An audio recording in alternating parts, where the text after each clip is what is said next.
दोस्तों कई सालों पहले कुछ मीम्स वायरल हुए थे जिसमें एक नोट पर लिखा हुआ था कि सोनम गुप्ता बेवफा है, राइट। तो ऐसे ही मीम्स अब वापस वायरल हो रहे हैं। हालांकि इस बार सोनम गुप्ता के लिए नहीं बल्कि सोनम की बेवफाई राजा हत्याकांड के चलते ये नोट वापस वायरल हो रहे हैं। मध्य प्रदेश इंदौर के राजा रघुवंशी हत्याकांड में जैसे ही उसकी पत्नी सोनम रघुवंशी का नाम सामने आया, लोग सन्न रह गए और फिर से सोशल मीडिया पर सोनम गुप्ता बेवफा है मीम्स की बाढ़ बढ़ गई। गुप्ता तो चाहे बेवफा थी या नहीं थी, लेकिन सोनम रघुवंशी जरूर राजा के लिए बेवफाई कर गई। तो आखिरकार 9 साल बाद ये 10 रुपए का नोट फिर से सोशल मीडिया पर वायरल का विषय बन रहा है। ये तो बात होगी जो सोशल मीडिया ट्रेंड चल रहे उसकी। बाकी राजा रघुवंशी केस में अब तक लेटेस्ट अपडेट क्या आ रहे हैं, देखिए कुछ बड़ी खबरें। 3 झूठ बोलकर शक के घेरे में आई सोनम। अपने पति की हत्या के बाद 7 से बोली कि मेरा उपवास है, जबकि हकीकत ये थी कि होटल में भरपेट खाना खाया। मेघालय के मंत्री एल्कजेंडर लालू हैक का ये कहना है कि राजा और सोनम का परिवार माफी मांगे क्योंकि इन्होंने मेघालय राज्य को बदनाम किया। सोनम को लेकर अभी बिहार पटना एयरपोर्ट पहुंची पुलिस। क्राइम ब्रांच ने बताया कि विशाल ने पहला वार किया था। एमपी इंदौर में आरोपी विशाल के घर पर रेड भी डाली गई और 4 आरोपियों को जो अभी पकड़ा गया है उनकी ये तस्वीरें भी आप देख सकते हैं। अब इस मामले में जो कुछ खुलासे सामने आ रहे दोस्तों, हैरान कर देंगे आपको। 5 ऐसे बड़े सबूत जो ये बताते हैं कि आखिरकार मर्डर करने वाली उसकी पत्नी ही थी या कोई और पत्नी पुलिस वालों को एक नई अलग ही कहानी सुना रही है। देखिए कुछ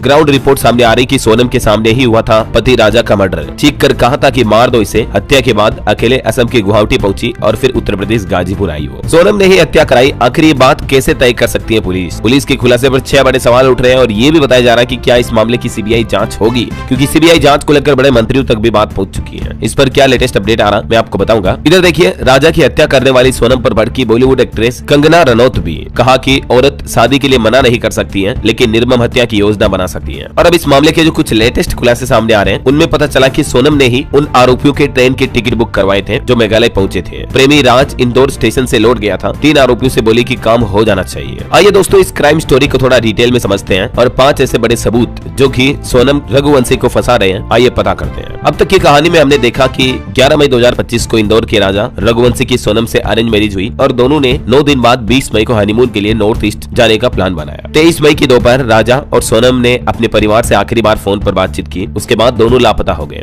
सोनम ने अपनी सास यानी राजा की माँ से बात की, चैट की। माँ ने पूछा कि बेटा अभी तुम कहाँ हो? तो सोनम कहती है कि झरना देखने गए थे। माँ कहती है कि सांस फूल रही है ना? तो वो कहती है कि हाँ दम फूल रहा है, बाद में बात करती हूँ। इसी सिलसिले में इस दिन के बाद उनके परिवार वालों से उनकी कभी बात नहीं हो पाती है। समय आगे बढ़ता है और 2 जून को पुलिस ने वेई साउडोंग फॉल्स के नीचे एक घाटी में राजा का आधा सड़ा हुआ शव बरामद किया। हालांकि उस वक्त तक भी पत्नी सोनम का कोई सुराग नहीं मिल सका था। दोस्तों माफी चाहूंगा, थोड़ा जुकाम होने की वजह से आवाज में आपको दिक्कत आ रही होगी, ठीक हो जाएगा आजकल में, है ना। अच्छा, तो उसके बाद इस मामले की जांच मेघालय पुलिस शुरू करती है और तभी हमें पता चलता है कि कल 9 जून को अचानक मेघालय पुलिस ने दावा किया कि उसने गायब हनीमून कपल का केस सोल्व कर लिया है। मेघालय की डीजीपी ईदा सीसा नोगरांग ने बताया कि मेघालय में इंदौर की व्यक्ति की हत्या के सिलसिले में पत्नी समेत 4 लोगों को गिरफ्तार किया गया और पत्नी भी हत्या में शामिल थी। उसी ने किराए पर भाड़े पर हत्यारों को बुलाया था। तो ये जैसे ही मेघालय पुलिस डिक्लेरेशन करती है उसके बाद पूरी मीडिया में तबाही से आ जाती है। न सिर्फ लोगों को सोनम गुप्ता बेवफा नजर आता बल्कि मुस्कान और साहिल जैसा केस भी वापस एक बार नजरों के सामने छाने लगता है कि आखिर एक पत्नी अर्धांगिनी अपने पति के साथ ऐसा कैसे कर सकती है। क्योंकि साहिल मुस्कान मामले में भी हमने देखा कि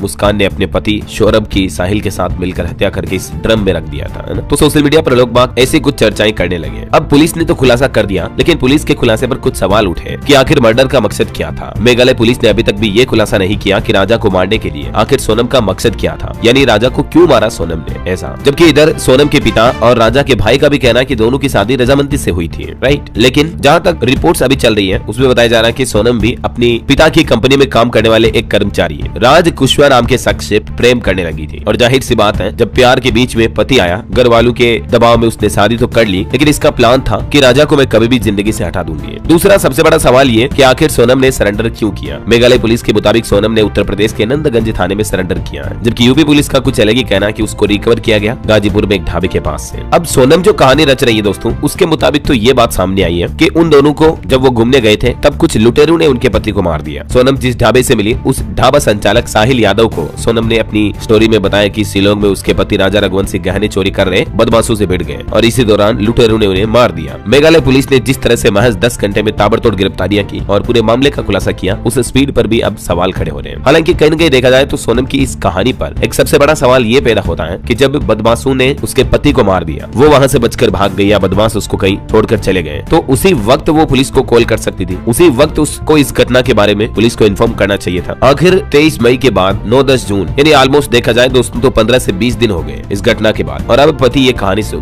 पत्नी ये कहानी सुना रही है। कहीं से आपको सच लग रही है क्या बात? वो तो ठीक है, ये पकड़ में आ गई। अगर 1 महीना और पकड़ में नहीं आती तो 1 महीना बाद ये स्टोरी सुनाती। तो सोनम रघुवंशी की कई ऐसी बातें हैं जो पुलिस को शक के घेरे में बढ़ती जा रही, लेती जा रही है। इधर राजा की माँ का भी कहना है कि सोनम हनीमून पर जाने पर अड़ी थी। उसने खुद टिकट बुक कराए अपने और उसके पति के। आखिर सोनम पर शक क्यों गहरा रहा है, इसके कुछ पॉइंट्स देखिए आप। वहीं मेघालय शिलोंग के गाइड के मुताबिक भी उसने पुलिस को बताया कि उसने इन दोनों कपल के साथ 3 और हिंदी भाषी लोगों को जाते देखा और सोनम किसी को तो लोकेशन भी बता रही थी। गिरफ्तारी आरोपी राज कुशवाहा और सोनम पुराने जानने वाले हैं। दोनों के बीच अफेयर की भी खबरें हैं। और सोनम की कहानी के मुताबिक जब अगर लुटेरे ने राजा को मार दिया लेकिन सोनम को एक खरोच भी नहीं आई। आखिर वो अपने नए नवीले पति को बचाने की कोशिश तो करती, उसको भी थोड़ी बहुत चोटें तो आती। लुटेरे उसको भी कम से कम धक्का मार के नीचे तो गिराते, सर में चोट आती कहीं। मतलब ऐसे ही खड़ी खड़ी देख रही है, उसके पति को मार रहे हैं। ये तो वो बात हो गई। इसके अलावा दोस्तों पोस्टमार्टम रिपोर्ट में भी राजा की रिपोर्ट में खुलासा हुआ कि जो मर्डर किया गया ये पूरा प्री प्लान था और इसे बेहद करीब से अंजाम दिया गया। तो ये कई सारे ऐसे फैक्ट और पॉइंट हैं जो सोनम पर शक को गहरा रहे हैं। हालांकि केवल शक या सोनम के खुद के कन्फेस कर जाने के बावजूद भी ये केस इतना इजी नहीं रहने वाला है, क्योंकि मेघालय पुलिस की जिम्मेदारी होगी कि पूरे केस की इन्वेस्टिगेशन करें और वो सबूत इकट्ठा करें जो सोनम को वाकई में आरोपी करार देने के लिए एनफ हो। और अभी तक की जो स्टोरी सामने आ रही है उसके मुताबिक सोनम जो कि 24 साल की है, उसने अपने पति राजा और खुद की फ्लाइट की टिकट बुक कराए और 4 आरोपियों जिसमें राज कुशवाहा जो कि 19 साल का अभी, आकाश राजपूत 23 साल, आनंद कुर्मी 21 साल और विशाल चौहान, इन चारों का ट्रेन टिकट कराया। ठीक है। सोनम राजा को जबरदस्ती गुवाहाटी स्थित कामाख्या देवी दर्शन के लिए भी ले गई थी। शादी के बाद सोनम अपने मायके में ही रह रही थी। इस दौरान उसने 2 सिम कार्ड खरीदी। प्रेमी राज कुशवाहा सोनम के पिता की दुकान पर काम करता था और इसलिए सोनम ने आसानी से एक सिम कार्ड राज को दे दिया और दूसरा अपने पास रख लिया। ठीक है। अब बात है 20 मई की, जब राज रेलवे स्टेशन पहुंचा तो उसका मन बदल गया और वो ट्रेन में बैठा ही नहीं। तब राज ने सिम कार्ड दोस्त विशाल को दे दी और इसके बाद सोनम की बातचीत विशाल से ही हुई थी। विशाल ने सोनम को बताया कि राज उनके साथ नहीं आया है। उसने बाकी आरोपियों को भी जाने से मना कर दिया, लेकिन इस पर सोनम नाराज भी हुई और फिर कहा कि प्लान के मुताबिक ही पूरा काम हो जाना चाहिए। देख रहे हो, मतलब स्टोरी की मास्टरमाइंड पूरी ये है। ये जानकारी पूरी इंदौर क्राइम ब्रांच के एक अफसर की तरफ से बताई गई है और उन्होंने बताया कि इन सभी बिंदुओं पर मेघालय पुलिस जांच भी कर रही है। अगर इस कहानी के, इस स्टोरी के तार सभी एक दूसरे से डॉट्स कनेक्ट होते हैं तो जाहिर सी बात है सोनम को आरोपी सिद्ध करना ज्यादा आसान होगा। वहीं मेघालय पुलिस प्रमुख के मुताबिक जो शिलोंग में राजा रघुवंशी की हत्या उसी की पत्नी सोनम रघुवंशी ने करवाई थी, उस मामले पर एक बात ये भी सामने आई कि सोनम ने अपने प्रेमी से कहा था कि वो शादी अपने पिता की मर्जी से कर रही है। ठीक है। लेकिन वो जब चाहे राजा को रास्ते से हटा देगी और उसने राजा की हत्या के लिए प्रेमी के दोस्तों को 50,000 रुपए की सुपारी भी दी थी। बताया जा रहा है कि वो अपने प्रेमी को कपड़े दिलाती थी, घुमाने भी ले जाती थी। जो वो